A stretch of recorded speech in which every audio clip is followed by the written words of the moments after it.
أعوذ بالله من الشيطان الرجيم بسم الله الرحمن الرحيم اللهم صل على سيدنا ومولانا محمد وعلى آله وصحبه وبارك وسلم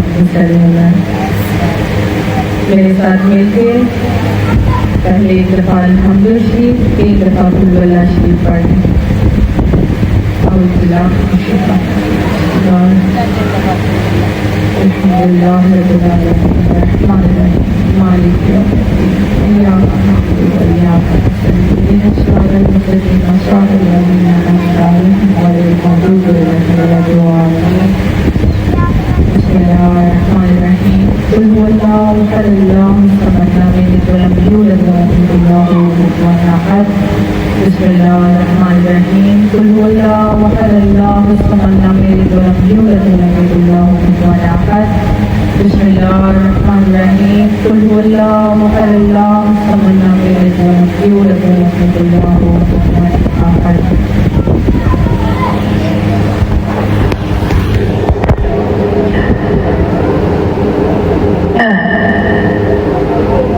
آج 9 محرم الحرام ہے اور آج جمعرات کا دن ہے.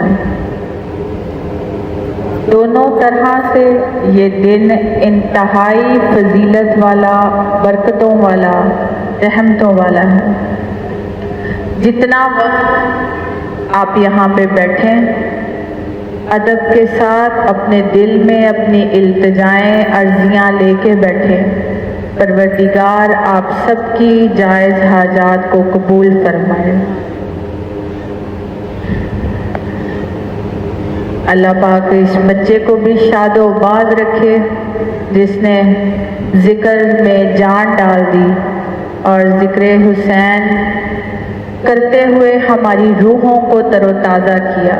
پروردگار ان دونوں بچوں بچیوں کو اپنے گھر میں شاد و باز رکھے، ان کی اولاد کو حسینی اور باکردار بنائے.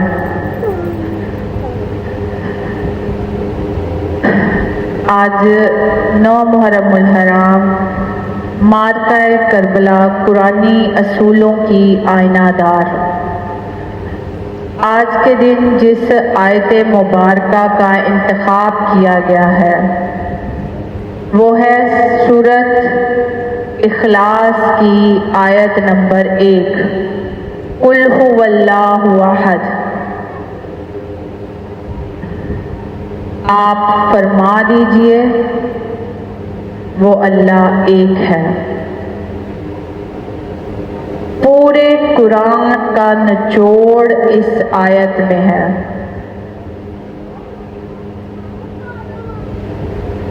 صوفیہ اکرام، عاشقان اس آیت مبارکہ کو سلطان توحید کہتے ہیں کیونکہ یہ اللہ تعالیٰ کی مکمل پہچان کو ظاہر کرتی ہے. جب ہم یہ آیت مبارکہ پہ غور کر رہے تھے تو ہمارے ذہن میں ایک سوال اٹھا کہ قل هو اللہ احد،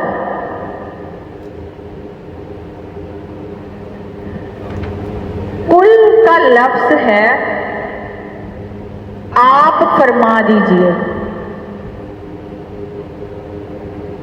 اللہ رب العزت یہاں پہ ان اللہ بھی تو کہہ سکتے تھے، انا بھی تو کہہ سکتے تھے نا،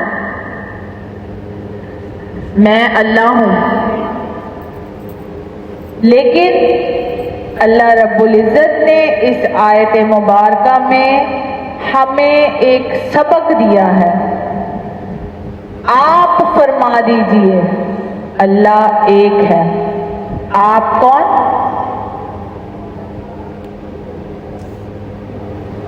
اذان ہو رہی ہے، اذان کے بعد اسے دوبارہ مکمل کرتے ہیں. اللہم صلی علی سیدنا و مولانا محمد و علی آلہ و صحبہ وبارک وسلم وصلی علی. آج ہم سورۃ اخلاص کی آیت نمبر 1 پہ بات کر رہے ہیں قل هو اللہ احد.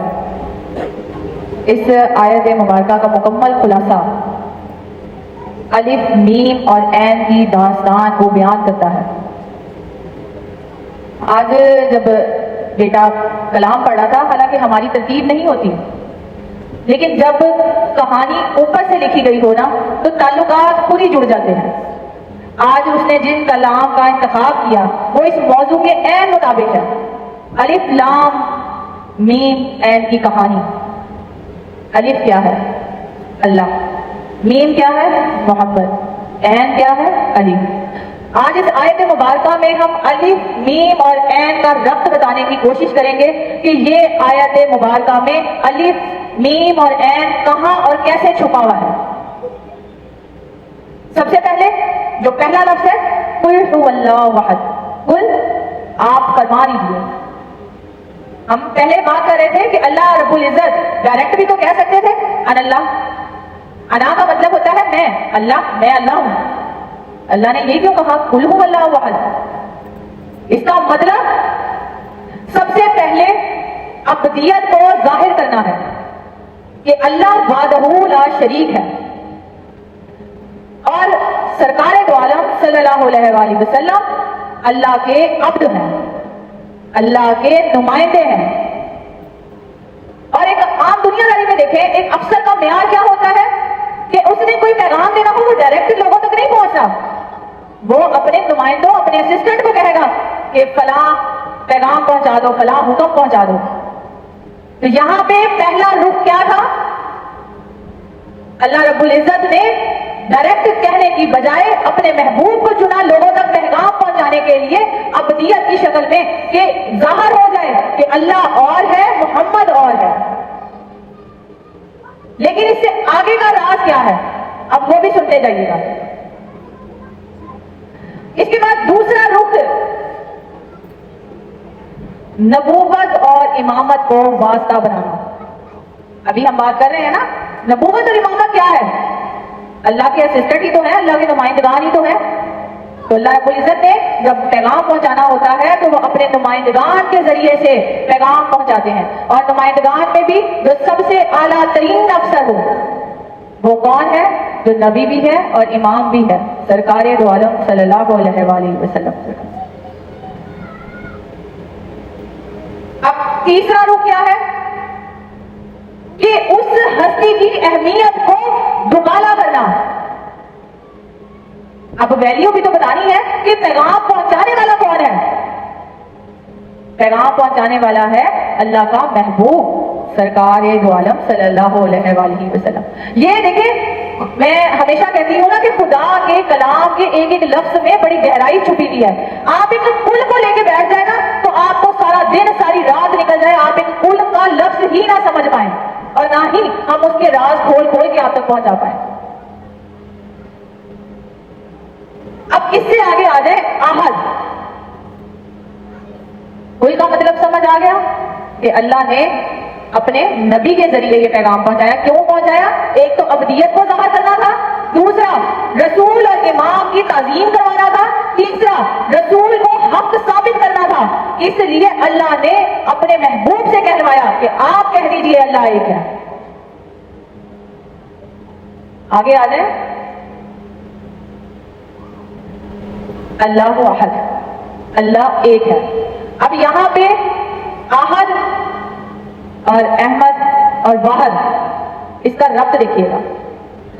اللہ نے کوئی بھی چیز بے معنی بے مقصد نہیں بنائی. یہ جو لفظ ہے نا حروف تہجی الف بے لام میم، اس کے پیچھے بھی اتنے راز پوشیدہ ہیں. احد کا کیا مطلب ہے؟ احد کا مطلب ہے یکتا، جس کے بعد کوئی عدد جاری نہیں ہوتا. واحد مطلب ایک، جس کے بعد اگلے اعداد جاری ہوتے ہیں، 2 3 4. آپ کو یہاں پہ احد اور واحد میں فرق سمجھ آیا؟ اللہ نے یہاں اپنے لیے احد کا لفظ استعمال کیا ہے، یعنی جس کے نہ آگے کوئی ہے نہ پیچھے کوئی ہے، وہ اکیلا یکتا ہے. اب احد اور احمد میں فرق. احد اکلوتا یکتا، احمد کس کا لقب ہے؟ سرکار دو عالم صلی اللہ علیہ وآلہ وسلم سرکار کا. کہا جاتا ہے نا کہ اللہ اور محمد میں ایک میم کا ہی تو فرق ہے. یعنی کہ اللہ کا راز ایسا ہے کہ اللہ واحد بھی ہے، اللہ مایا بھی ہے، اللہ دکھتا بھی ہے، اللہ چھپتا بھی ہے، اللہ وہ راز ہے۔ اگر کوئی سمجھ گیا تو وہ ان الحق کا نعرہ لگا دے گا، جس نے نہ سمجھا اس کے لیے الف الگ ہے، میم الگ ہے، عین الگ ہے۔ آج ہم اس آیت مبارکہ میں آپ کو بات بتانا چاہتے ہیں کہ اللہ وحدہ لا شریک ہے، اسے نہ چھوا جا سکتا ہے، نہ اسے دیکھا جا سکتا ہے۔ اس کی اگلی آیت میں کیا فرماتا ہے اللہ پاک؟ نہ میں کسی کا بیٹا ہوں، نہ میں کسی کا باپ ہوں، نہ مجھے کسی نے جنا ہے، نہ میں کسی سے جنا گیا ہوں۔ ساری آیت کا آگے ترجمہ واضح ہے نا، اللہ نے واضح طور پہ بتا دیا کہ میں کون ہوں۔ اب اس کی پہچان کے لیے اس نے زمین پہ اپنے رول ماڈل بھیج دیے۔ اب دنیا کو سکھانا بھی تو تھا نا، چلے آپ کو ایک عام دنیا داری کی مثال سے سمجھاتے ہیں کہ جب کلاس میں پڑھایا جا رہا ہوتا ہے، بچوں کو ایک سبق پڑھایا جا رہا ہے، بچہ زبانی سمجھ نہیں پا رہا، استاد کیا کرتا ہے؟ رول ماڈل بنا لیتا ہے۔ کسی کو دیا گا اچھا تم ذرا آگے کر کے بتاؤ کہ کیا سبق ہے۔ تو اللہ رب العزت نے اپنی کائنات میں اپنے محبوب کو دنیا میں رول ماڈل بنا کے بھیجا جو اللہ کی صفات کے عین مطابق ہے۔ اب اللہ کیا بنا؟ محب بنا۔ اللہ نے اپنے محبوب کو زمین پر بھیجا۔ اب محبوب کی بھی تو تعظیم کروانی تھی، اب محبوب کی تعظیم کے لیے علی کو اتارا۔ علی عکس خداوند ہے۔ جب اللہ کہتا ہے کہ اے نبی تو میرا محبوب ہے، تو دنیا میں بھی تو کسی نے ظاہری طور پر محب بن کے دکھانا تھا نا۔ اللہ ہر لمحہ اپنے بندوں سے اپنے محبوب پہ درود و سلام پڑھواتا ہے۔ قرآن نہیں ہے نا، اے بندو درود و سلام بھیجو میرے محبوب پہ، تو ہم سے زبانی پڑھواتا ہے۔ تو علی سے ظاہری طور پر اپنے محبوب کی تعظیم کرواتا ہے۔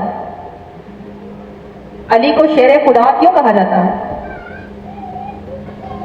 اس لیے کیونکہ علی میں اللہ نے اپنا عکس ڈال کے کائنات میں اپنے محبوب کی پہچان کروانے کے لیے دنیا میں بھیجا۔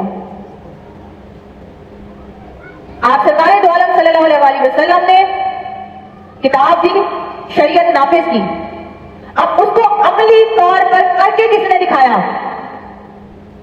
وہ اللہ کے شیر نے، شیر خدا مولا کائنات حضرت علی کرم اللہ وجہہ سرکار نے آپ سرکار کے دین پر عمل پیرا ہو کے دنیا کو دین کی پہچان کروائی۔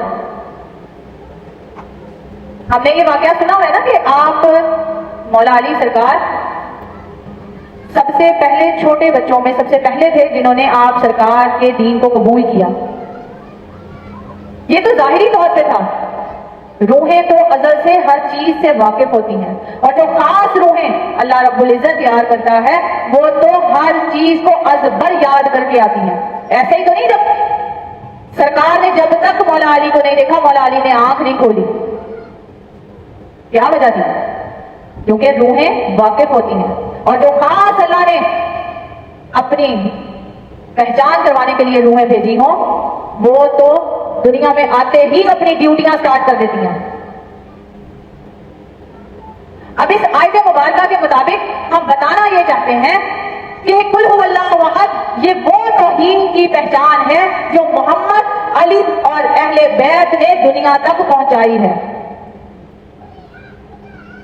اگر امام حسین سرکار کربلا میں یہ امتحان پاس نہ کرتے تو ہمیں آج تک توحید کی پہچان نہ ہوتی۔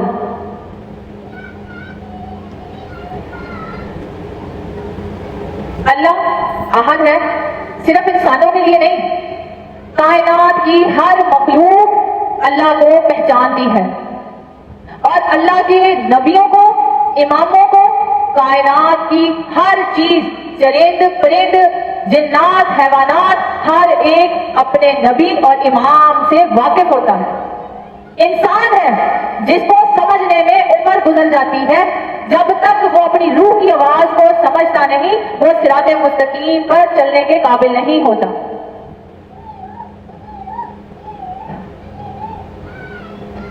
آج 9 محرم الحرام کے مطابق ہم عہد جو اللہ ہے وحدہ لا شریک ہے، جس نے ہمیں حکم دیا کہ آپ فرما دیجیے نبی کہ اللہ ایک ہے، تو ہر ایک کو اس بات کا علم ہے، خواہ وہ جانور ہے خواہ وہ انسان ہے۔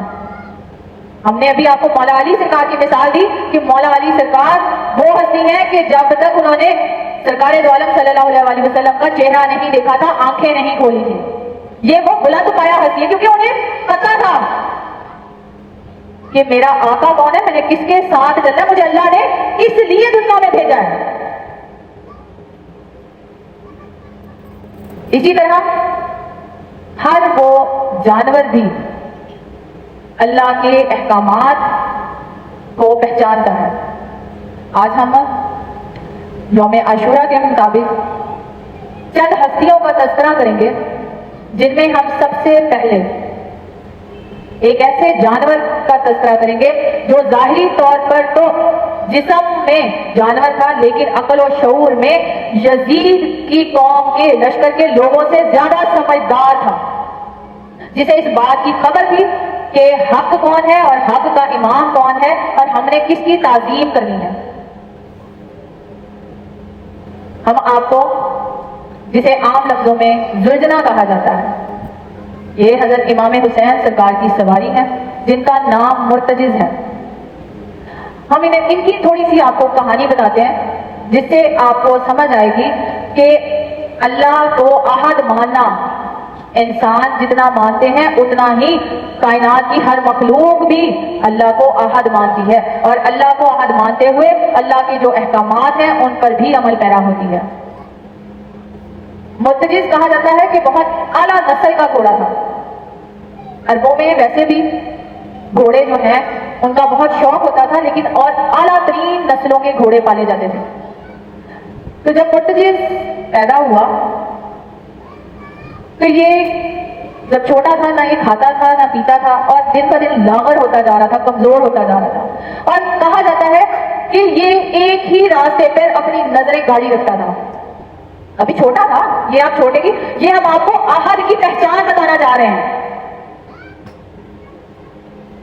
سرکار دو عالم صلی اللہ علیہ وسلم دین اسلام کی تبلیغ کے لیے جب اس علاقے سے گزرے تو جب آپ کی نظر پڑی تو اس گھوڑے نے بھی دیکھ کے آپ کو خوشی کا اظہار کیا۔ اس نے کھایا پیا اور تھوڑا سا تندرستی کی طرف چل پڑا۔ اس کے مالک نے بڑی حیرانی کا اظہار کیا کہ جب سے یہ پیدا ہوا ہے نہ کھاتا ہے نہ پیتا ہے نہ باقی جانوروں کی طرح کھیلتا ہے، نہ ہی اس کا کوئی مشغلہ ہے، جیسے اس کو کوئی آس لگی ہوئی تھی، ایک تان لگی ہوئی تھی، وہ اس آس کی طرف، اپنے مقصد کی طرف جو ہے وہ گامزن تھا۔ آپ سرکار نے جب دیکھا، ظاہری بات ہے وہ ظاہر کا بھی علم رکھتے ہیں، باطن کا بھی علم رکھتے ہیں، جانوروں کا بھی علم رکھتے ہیں، انسانوں کا بھی علم رکھتے ہیں۔ آپ نے کیا کیا؟ میری بات ذرا ایک چیز، جب ہم محافل میں بیٹھے ہوتے ہیں نا تو ہمارے وجود بے شک یہاں ہوتے ہیں، ہماری روح سکون پا رہی ہوتی ہے۔ جب سکون پاتی ہے تو غنودگی اپنا اثر دکھاتی ہے۔ آپ نے کبھی اس بات پہ غور کیا کہ جب آپ جائے نماز میں بیٹھے ہو، نماز پڑھ رہے ہو، آپ کو نیند بہت زیادہ آئے گی۔ آپ جب تسبیحات کر رہے ہو، ہاتھ میں آپ کی تسبیح ہوتی ہے اور نیند کے آپ کو جو ہے وہ غنودگی چھا رہی ہوتی ہے، تو اس کے اوپر اتنی توجہ مت نہیں، شکر ادا کریں کہ اللہ نے اس محفل میں اتنی تاثیر رکھی ہے کہ آپ کی روحیں پرسکون ہو رہی ہیں، آپ کی روح کو اس کی خوراک مل رہی ہے۔ تو اس بات کے اوپر ایک دوسرے کو دیکھ کے یہ مت سوچیں کہ فلاں تو وہ سو رہا ہے، وہ ظاہری طور پہ سو رہا ہے، روح بیدار ہے، روح ہر چیز سے واقف ہے۔ یہ محفلیں کیوں منعقد کی جاتی ہیں؟ یہ روحوں کو ہی تو بیدار کیا جاتا ہے۔ تو ہم واقعی کی جانے والے ہیں، ہم مرتجز جو حضرت امام حسین سرکار کا کربلا کے میدان میں جو آپ کی سواری تھی، آپ کا گھوڑا تھا، ہم اس کا تذکرہ کر رہے ہیں۔ ہم آپ کو اس کے بچپن کی داستان بتا رہے ہیں کہ جب وہ چھوٹا تھا تو وہ نہ کھاتا تھا نہ پیتا تھا اور کمزور ہوتا جا رہا تھا۔ جب سرکار دو عالم صلی اللہ علیہ وسلم وہاں سے گزرے، جب ان کی نگاہ پڑی، آپ نے اس کے مالک سے اسے خرید لیا۔ اور وہ اس طرح سے حشاش بشاش ہو گیا جیسے جس مقصد کے لیے وہ دنیا میں آیا تھا اس مقصد اس کا پورا ہو رہا ہو. آپ دیکھیں اللہ ہر چیز کا خالق ہے. وہ جانوروں کو بھی حکم دیتا ہے, وہ پرندوں کو بھی حکم دیتا ہے, وہ جنات کو بھی حکم دیتا ہے. ہر ایک اپنی حدوں کو جانتا ہے. صرف ایک انسان ایسا ہے کہ جسے اللہ نے آزادی دے رکھی ہے لیکن وہ اپنی حدوں کو بھول جاتا ہے. تو جب مرتجز کو آپ سرکار اپنے ساتھ لے کے آ گئے تو امام حسین سرکار بھی چھوٹے تھے. امام حسین سرکار کو وہ پسند آ گیا. آپ سرکار نے وہ گھوڑا امام حسین سرکار کو دے دیا اور وہ بچپن سے امام حسین سرکار کے ساتھ بڑا ہوا اور شعور میں انسانوں سے زیادہ اعلیٰ تھا. ایک تو حسب نسب میں اعلیٰ نسل کا تھا. کہا جاتا ہے کہ وہ اس نسل سے تعلق رکھتا تھا جو انسانوں کی حرکتوں کو, باتوں کو, اشاروں کو بہت گہرائی سے سمجھتے تھے. دیکھیں خدا کی قدرت کہ اللہ نے جن کو امام حسین سرکار کا ساتھی کرنا تھا نا وہ جانور بھی معتبر ہو گئے, اور جنہوں نے امام حسین سرکار کے ساتھ ظلم کیا ان کے نام دنیا سے مٹ گئے. آج بھی جب ذکر ہوتا ہے تو ان ہستیوں کے ساتھ ان کے جانوروں کا بھی تذکرہ کیا جاتا ہے. کیوں؟ کیونکہ ان جانوروں نے ان ہستیوں کے ساتھ وفا نبھائی, ایسی وفا نبھائی کہ جب شہادت کا وقت آیا تمام امام حسین سرکار کے ساتھی, آپ کے گھرانے کے تمام بچے, آپ کی اولاد شہید ہو گئی تو ایک واحد ساتھی رہ گیا ذوالجناح مرتجز جو امام حسین سرکار کا ساتھی تھا, جس نے آخری دم تک امام حسین سرکار کا ساتھ دیا. اور اس کا دنیا سے پردہ کرنا بھی ایک راز میں ہے. دیکھو اللہ کی قدرت, اللہ پاک ان ہستیوں سے جڑے جانوروں کو بھی اتنی تعظیم بخش دیتا ہے کہ ان کا دنیا سے جانا بھی ایک معتبر انداز سے ہو جاتا ہے. تو یہاں سے اندازہ لگائیں کہ اگر وہ ہستیاں ان ہستیوں سے جڑے جانور اتنے معتبر ہو سکتے ہیں تو جب ہم ان کا ذکر دل سے بیٹھ کے کرتے ہیں تو کیا ہمارے تذکرے آسمانوں تک نہیں ہوتے ہوں گے؟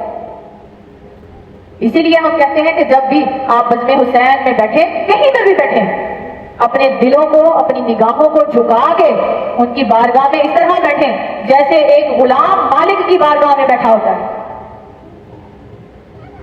اگر وہ ہمیں اپنا غلام ہی تسلیم کر لینا تو ہماری نسلوں کی شفاعت ہو جائے.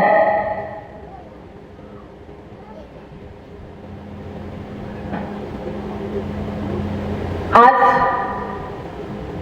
توحید کا وہ دن ہے کہ جس ہستی کے سر پہ نبوت کا بوجھ بھی ہو, امامت کا صحرا بھی ہو, اور اسے پتا ہو کہ وہ توحید کی راہ پہ ہے, پھر بھی وہ دشمنان سے اللہ کی عبادت اور اللہ کی رضا اور خوشنودی کے لیے ایک دن طلب کرے.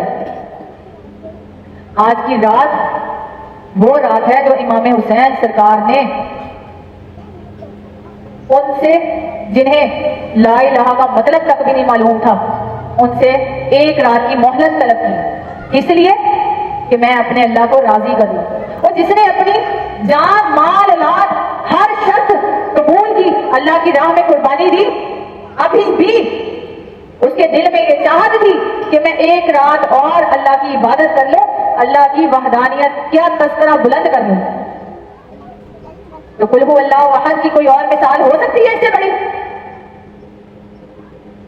جو حق کی راہ کا مسافر ہوتے ہوئے بھی اللہ کے آگے اپنا سجدہ کر کے اللہ کو یاد کرے اور ایک دن اور طلب کرے صرف اس لیے کہ میں اللہ کی عبادت کر لوں, میں اللہ کا ذکر بلند کر لوں. میری ماں بہنوں, آج کی رات غفلت کی نیند سونے کی رات نہیں ہے. اگر ہم ان ہستیوں کی پیچھے چلنے والوں میں ہیں تو ہمیں اس بات کا علم ہونا چاہیے کہ آج کی رات انہوں نے اللہ کی عبادت کے لیے طلب کی تو ہم بھی اللہ کا ذکر بلند کریں. اور ذکر بلند کرنے کا طریقہ اللہ نے اس آیت مبارکہ میں بتا دیا, قل هو اللہ احد, آپ فرما دیجیے اللہ ایک ہے. تو آپ کون ہیں؟ سرکار دو عالم صلی اللہ علیہ وسلم سرکار. تو آپ سرکار آپ کی آل اولاد کو وسیلہ بنا کے اللہ سے شفاعت طلب کریں, اپنی حاجات طلب کریں. زندگی پڑی ہے سونے کے لیے, نہ جانے اگلا سال نصیب ہو یا نہ ہو. آج کی رات اگر ملی ہے، میسر ہوئی ہے، تو اسے خالی مت جانے دیں. ان پاک ہستیوں کی سنت سمجھتے ہوئے آج کی رات عبادت میں گزارے، ان کو یاد کرنے میں گزارے. پروردگار ہم سب کا حامی و ناصر ہو، اور آج کی رات بھی ان کے ذکر میں گزارنے کی توفیق دے، اور کل کا دن لمحہ لمحہ اللہ اور ان کے پیاروں کا ذکر بلند کرنے کا دن ہے. جو آپ نیازیں بناتے ہیں، اہتمام کرتے ہیں، بہت اچھا ہے، لیکن کوشش کریں کہ وہ کام کریں جس میں آپ کے اندر ذکر جاری رہے. آپ اگر لمبے چوڑے کاموں میں پڑ جائیں گے نا، تو آپ کو وقت ہاتھ سے گوا دیں گے جو ذکر کرنے کا وقت ہے. یا تو آپ اتنے طاقتور ہو کہ آپ کے ہاتھ اگر بیشکیوں میں چل رہے ہیں تو آپ کی زبان میں لبیک یا حسین کا ذکر ہو. اگر آپ اتنے طاقتور نہیں ہیں تو مختصر کام کریں اور ان کا ذکر جاری رکھیں. پروردگار ہم سب کو ان کا ذکر بلند کرنے کی توفیق دے، اور بزم حسین میں ہمارا آنا جانا بیٹھنا قبول فرمائے. کوئی ہم سے غلطی کوتاہی، کوئی بے ادبی ہو جائے، پروردگار اپنے سونے حبیب کے صدقے سے ہمیں معاف فرماتے ہوئے ہماری اس بزم کو اپنی بارگاہ میں قبول و مقبول فرمائے. اللہ پاک جتنی خواتین یہاں آئی ہیں، ان کے دلوں میں جو بھی مرادیں ہیں، ان کی حاجات ہیں، پروردگار ان کی تمام جائز حاجات کو پورا فرمائے. یہ بزم حسین سب کے لیے کھلا ہے، کوئی اپنا ہو، کوئی پرایا ہو، کوئی سجن ہو، کوئی دشمن ہو، کوئی کسی بھی مسلک کا ہو. ذکر حسین جہاں پر بھی جاری ہے وہاں پہ ہی اپنی حاضری لازمی لگوائیں، تاکہ روز محشر آپ بی بی فاطمہ سرکار کو یہ بتا سکے کہ بی بی ہم فلاں مقام کے اوپر بیٹھ کے آپ کی آل اولاد کا تذکرہ کرتے رہے ہیں. کیونکہ جب تک بی بی نے شفاعت نہیں کرنی، جنت نہیں ملنی. آپ سرکار نے حکم دے دیا نا، جنت کے جوانوں کے سردار کون ہے؟ حسن و حسین. اور عورتوں کی سردار کون ہے؟ فاطمہ الزہرا سلام اللہ علیہ. ہم بار بار یہ بات کہتے ہیں کہ بی بی کو راضی کر لیں، جنت کی ٹکٹ مل جائے گی. پروردگار ان پاک ہستی کے وسیلے سے ہم سب کو بی بی سرکار کے نقش قدم پہ چلنے کی توفیق عطا فرمائے، اور ہم سب کی جائز حاجات کو پورا فرمائے، اور ہماری بچیوں کو باحیا با کردار بنائے، ہمارے بچوں کو اہل بیت کے نقش قدم پہ چلنے والا بنائے. ہم سب کی جان مال عزت آبرو میں پروردگار اضافہ فرمائے،